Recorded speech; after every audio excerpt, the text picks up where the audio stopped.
J'ai exposé ma vision pour renforcer les opérations de paix des Nations Unies en m'appuyant sur les recommandations du groupe indépendant.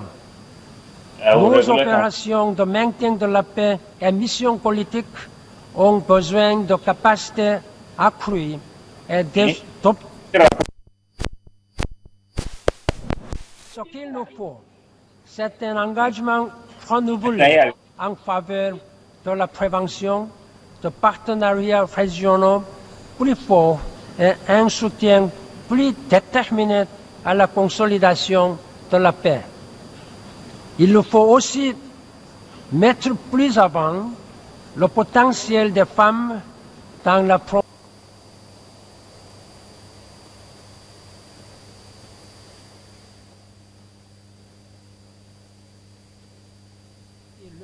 succéderont ont besoin que nous faisons tout ce qui est en notre possible pour saisir cette occasion et accomplir des progrès comprehensive. Mr. President of the General Assembly, distinguished heads of state and government, Excellencies, ladies and gentlemen.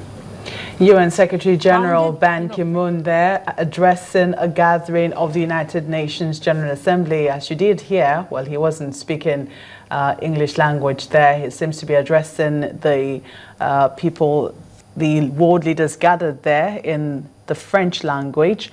But we will take a moment now. We will definitely return to the United Nations General Assembly very soon, especially as Nigeria's President Muhammadu Buhari anytime from now is expected to take center stage as he addresses the heads of states from other countries at the ongoing assembly. Afila say that he will be speaking on insurgency and the battle against Boko Haram. Earlier, President Muhammadu Buhari had spoken to a gathering of the United Nations talking about the need to end poverty and how world leaders should do their part to ensure that hunger is dispelled from the world.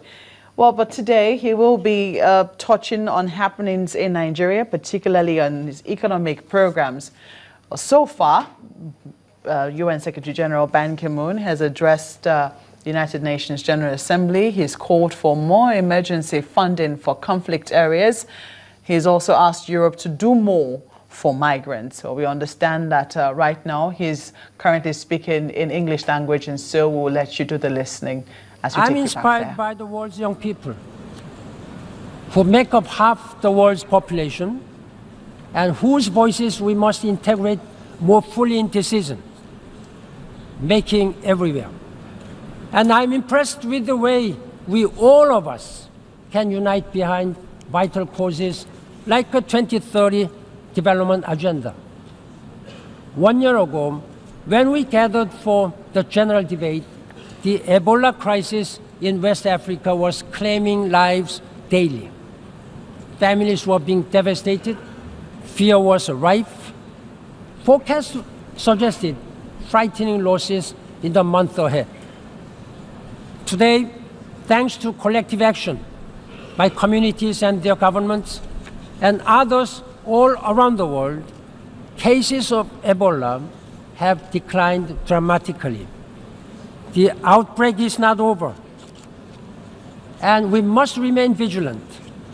But the response is working, with the lessons pointing to a safer future for all. When we stand together, there is no limit to what we can achieve. 3 days ago, young people from many nations stood together in the balcony of this hall. They asked for one thing above all: change. Change. There is nothing we can say to the world's children that can convince them the world needs to be the way it is. That means we must do everything we can to close the gap between the world as it is and the world as it should be. That is the mission of the United Nations. Excellencies, ladies and gentlemen, let's work together to make this better for all, where everybody can live with human dignity and prosperity. I thank you for your leadership. Thank you very much.